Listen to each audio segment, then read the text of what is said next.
increase of X percent is finally passed, which is significantly less than what was first proposed, and then everybody goes home and heaves a sigh of relief and pats everybody on the back.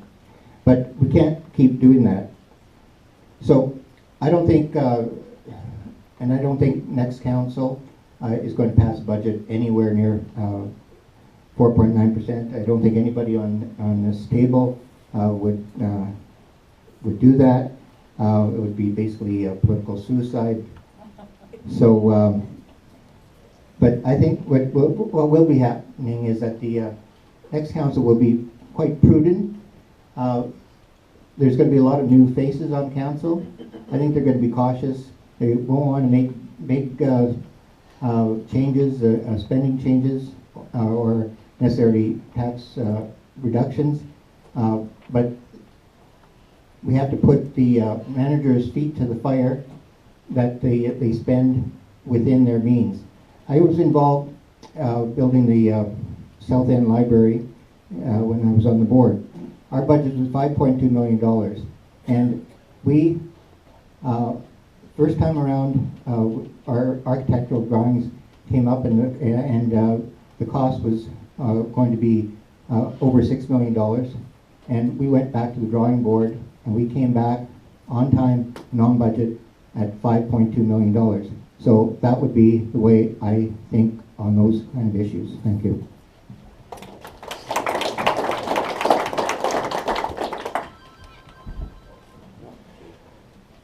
Well, I'd like to stay continually connected with the citizens to get their ideas on ways that the city might be able to save money, as well as going to staff and finding ways that they can cut costs in their departments, because they're the ones that work there. They would have ideas on that.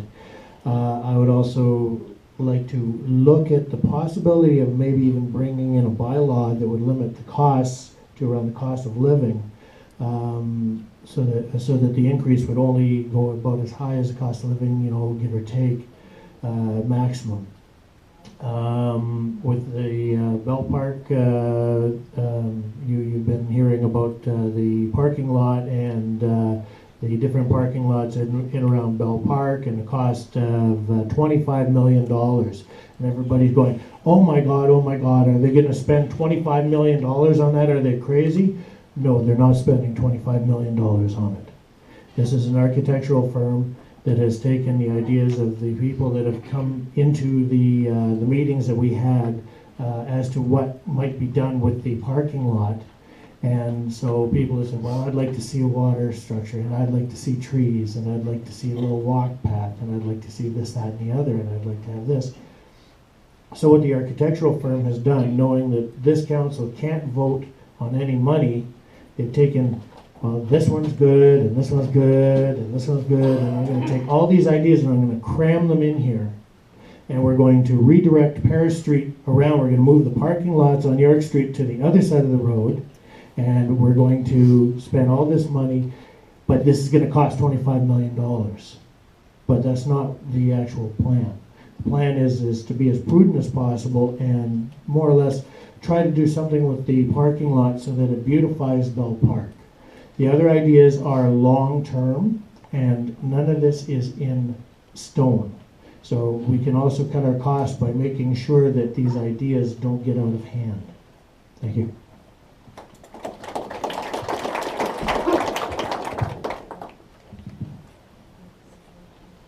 Okay, well, I'm going to disagree with you guys. I think that 4.9% was the real desire of council, and my basis for that is I originally came up here and I said a 12.4% increase. But you got to understand that council did a 4.9% increase this year, proposed a 3.9% increase next year, and a 3.2% increase the year after that. So it's a significant amount of money. A community in balance is a community that raises taxes. I'm sorry guys, that's the way it's going to be. You see what happened when we didn't raise taxes many years ago, and we're paying for it now. We don't want to leave debt to our children. But raising taxes by 4.9% is frankly offensive to me. A community in balance raises taxes slightly above the rate of inflation. The rate of inflation this year, as of August, was tracking at 2.1%. So I'll tell you what, I will never vote for a 4.9% increase. I will never vote for a 3% increase. I would be satisfied with the 2.6 or 2.7% increases of taxes next year. I hope I've saved you all a little bit of money. We have to be cognizant of how we're spending those tax dollars. And Steve, if you remember on the agenda that we had at that meeting about the $12 million parking lot, they had to remove a resolution. So there was a resolution prepared to vote on that. Why are we getting architectural firms to do consulting for us on these designs? So certainly we're asking for higher spend when we do that. Any case, on 4.9% taxes, no, not from my end.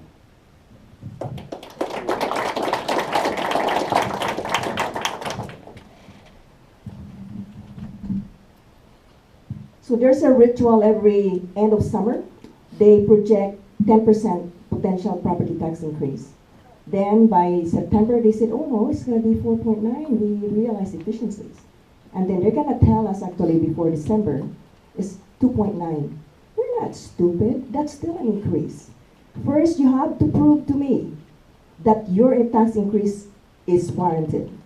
You have to prove to me that you did not foolishly spend an additional $8 million from the $15 million project for the garage in Provisory Road. Those are the kind of over expenditures that's lack common sense. And it's just like, let's just spend and spend, because you know what? If we are overspent, let's just hit those taxpayers. We are hit already with 3 levels of taxation. And you know the part that the property tax is already from net, that have been taxed already from the federal and provincial. No, I oppose any kind of property tax increase, even 2.9, because we are not dense. We have not received any increases on our wages for the last 4 years. If you're working for the biggest employer of our city, which is the government, you have not received any raise. Neither had your budget been increased in the last 10 years. I will totally oppose any tax increases, even it's 2.9. It must be frozen for the next 2 years. It must be frozen. They do a lot of expenditures, over expenditures. Road calming. It doesn't calm me to go over that expenditure. It actually irritates me. How silly is that? They don't think out what projects they're gonna spend on. That's part of the over expenditure. The 15 million budget for the transit, it had ballooned now by over 8 million. That is not being accountable. And just because they brought in 2013 an addendum to that project and the plan, so now it justifies the 8 million increase? No, but if you do your math, that 4.9 increase will pay off the over expenditure of their over expenditure on the garage. Thank you.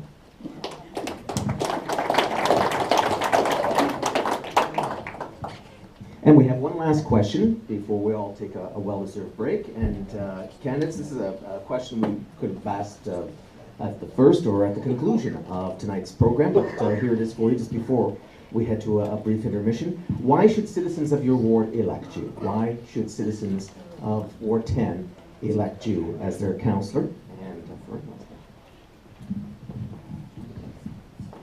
I've had the opportunity over the past 20 plus years to play a role in making our community a better place to live.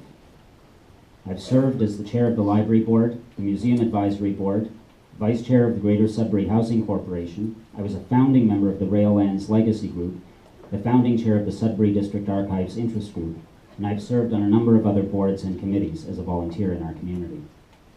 I'm a lifelong resident of Greater Sudbury, and I've lived in Ward 10 for 13 years.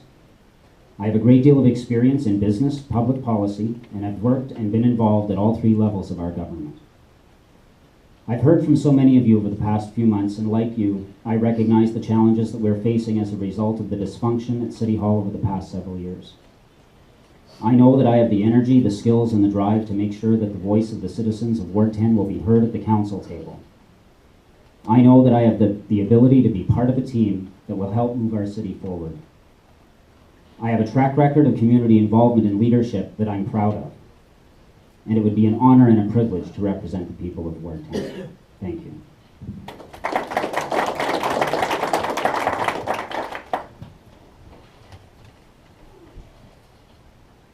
start from the premise that the city councilor should be the best qualified person available for the job. And I realize we have a very good selection of candidates here. But I'm going to put to you that I'm the most qualified person to hold this job. I have a unique skill set unmatched by any of my fellow candidates. I am a lawyer.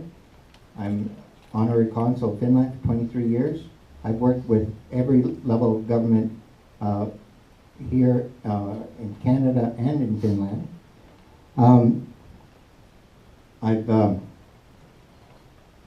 I've dealt with people's problems as a lawyer, as a consul. People have called me at all hours of the day and night for emergencies, and I have helped them out. So, and I plan on being available for you as well when I'm counsel. So, I think I'm a very well-rounded person. As I said, I've been on all those volunteer boards as well that I talked about in the opening. I'm also a family man. I grew up in Sudbury. I raised my family in Sudbury. They've gone to Cambridge College and university abroad. So I think I am the best person for the job, and I will be honored to be your counselor.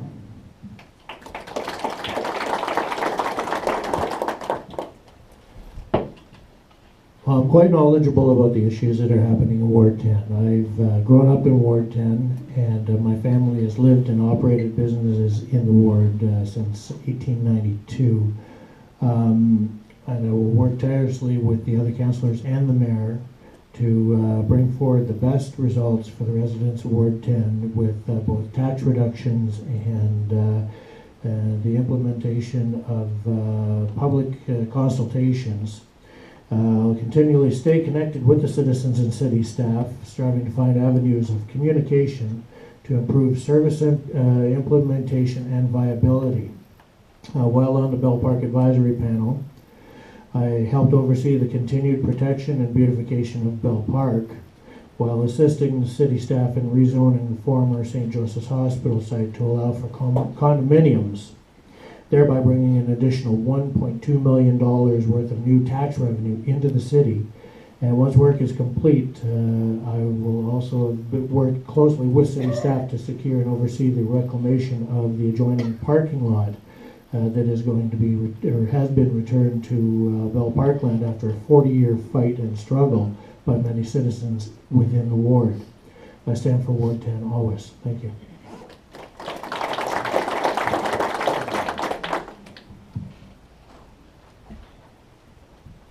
So I just want to tell you guys, I can stand here and go through a list and go through my resume, and you would all be duly impressed, I gather. I can talk it up pretty good. But at the end of the day, I'm just a guy. I'm not a career politician. I'm not a perennial board sitter. This isn't springboard politicking for me. I don't want to be mayor. I don't want to be MP. I don't want to be your MPP. I just want to be your voice at the council table. What I think has been missing from the last session of council, and probably from the term of council before that, is that who owns governance of this city? A lot of people say it's staff working at Tom Beatty Square that owns the governance of this municipality, and a lot of people say it's council that owns the governance of this municipality. And I'll tell you what, neither of those is right. You own governance of this municipality. It's the people, it's the electorate. And guess what? It's the electorate that's continued to be ignored. What I will promise and commit to you is I won't ignore you. I will fulfill on my promise of answering every call within 24 hours, just as I have when all of you have called me recently to offer your advice and your support, and sometimes some of your issues and concerns with campaign issues or with me. I always call you back, and I want to be your voice. I don't want to be your opinion, Nathan. And I don't want to tell you what to do. I want to be a leader by you telling me what to do. That's what I promise to do for you guys. I don't have an agenda. I don't want to have a fire sale of our municipal lands. where only lawyers and realtors are the beneficiary. So let's talk about really who owns municipal governments, and that's you. And I want to be on your side for this. Thank you.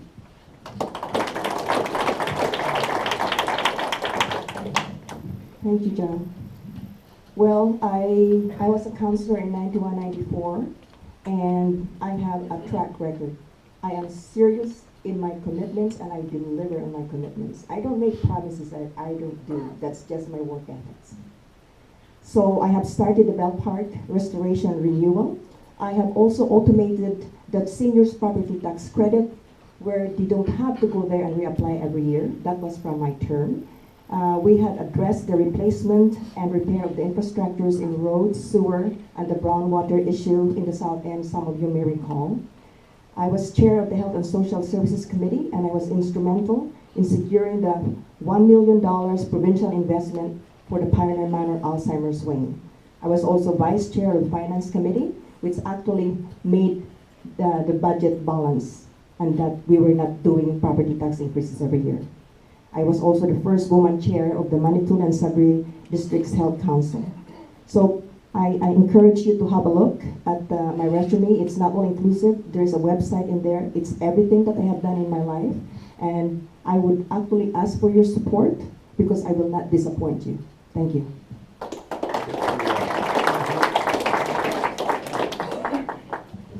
And again, thank you to all of our candidates this evening. And I think, ladies and gentlemen, we've all earned ourselves a brief intermission so that when we conduct the second half or the second portion of our candidates meeting this evening, we can field some of the questions that you have arranged and devised for us. So let's, shall we say, just adjourn for 5 minutes, and that'll give us, yes, yeah, unless there's a long line up at the washroom, we'll go by that. And an opportunity for refreshment or a game of pool if you enjoyed a misspent youth as I did. So help yourself. And we'll be right back at you, coming up shortly.